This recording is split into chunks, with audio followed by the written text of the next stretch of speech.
In the previous module on encryption, we introduced the ideas of basic encryption, asymmetric encryption, symmetric encryption, and a public key infrastructure. This module will talk about a specific application of some of these techniques using the secure sockets layer or transport layer security.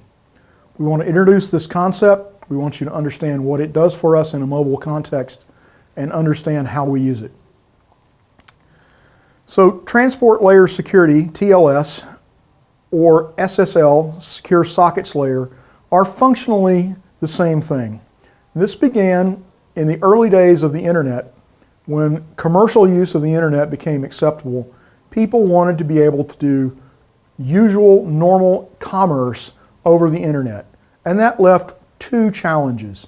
Number one, how as a user can I determine the actual identity of the website that I'm visiting? Does the name Amazon.com actually have a link to a company called Amazon? It exists in the real world. And then when I make payment information or enter other sensitive information, how is it protected from observation, capture, or manipulation when it is being transmitted from my browser to the server? So SSL, the secure sockets layer, was originally invented to solve those two problems, identity and privacy. SSL became popular with version 1, which was developed and used internally at Netscape Communications. The public release was version 2.0, and as it became popular and successful on the internet, it was revised to address some problems and became version 3.0. As it became more widely adopted, Netscape released SSL into the public domain and turned over stewardship and maintenance of it to the Internet Engineering Task Force, or the IETF. The IETF renamed it and enhanced it slightly, calling it TLS for Transport Layer Security. Remember, at the beginning of the security discussion, we talked about the fundamental difference between wired and wireless communications. That the difference is the ability or the necessity to access the media to get to the bits. With wireless, if you can hear my voice, you're in radio range, so you can access the bits as they are being transmitted. The original designers of IEEE 802.11, otherwise known as Wi-Fi, and of the GSM protocols built in encryption at the physical layer to protect the confidentiality and integrity of our data as it's being transmitted. But as the user and as the administrator in the data center, we have no control and indeed cannot even reliably determine if those connections are encrypted when they're actually in use. So we impose our encryption at a higher layer of the network stack where we do have control, the transport layer.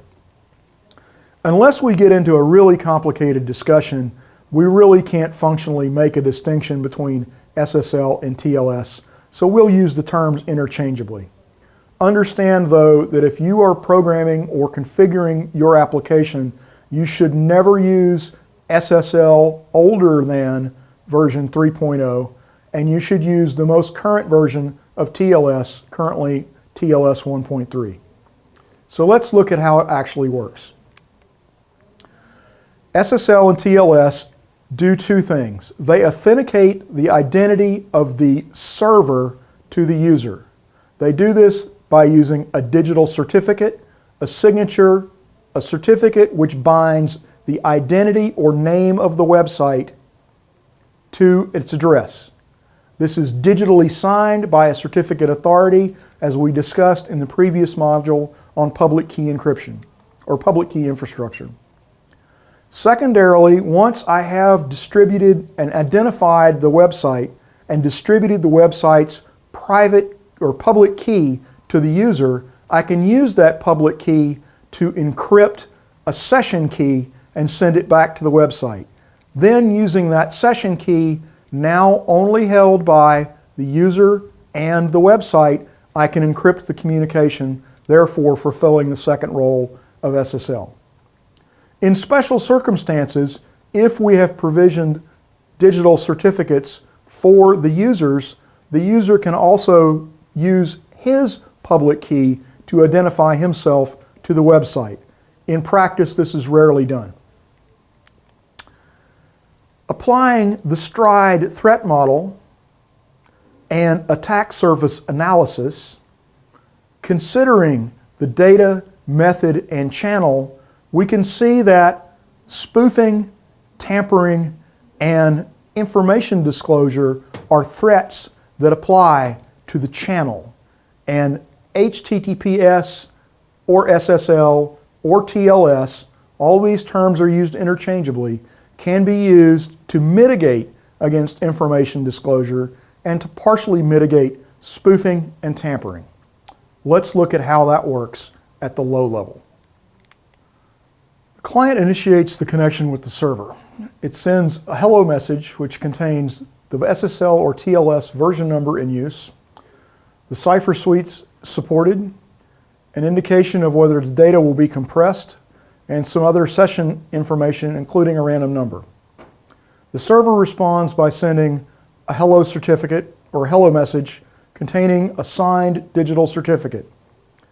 The client validates that digital certificate, verifying the digital signature and matching the CNAME contained in the certificate with the name of the server visited. If the certificate is valid, the client will generate a random session key, encrypt it with that public key supplied by the digital certificate of the server, and transmit it back to the server. At this point, the identity of the server is assured to the client, and they both have a copy of a unique session key to be used to encrypt further communications. In an extended example, if a client certificate is present, the client can send their digital certificate to the server can likewise validate it and determine with some trust the identity of the client. This is logistically challenging. It involves creation and distribution of client certificates for every user, so it is not often used. When should we use SSL and TLS with mobile applications? The answer is simple: always. We always want to ensure the identity of the server to our client applications, and we always want to encrypt the data in transit between our client applications and our server, because we cannot depend upon the physical layer encryption of GSM or Wi-Fi being present, activated, and properly configured. At the very minimum, use SSL TLS for critical functions, logins, for all exchange of sensitive information, and all authentication data. What can go wrong? Well, look at this picture. And here you'll see a really nice bicycle locked to a post with an expensive lock and a heavy-duty chain. But if you look closely, you'll realize all an attacker would have to do to steal this bicycle would be to walk up, flip the chain over the top of the post, and ride away. The defender, the owner of the bicycle, didn't even run the cable through the front wheel or the rear wheel of the bicycle, so a thief, the attacker, can steal the bike using its own mechanism. He can ride it away. This is a perfect example of a good tool not being used properly. So you must use SSL correctly, proper versions, and properly validate certificates.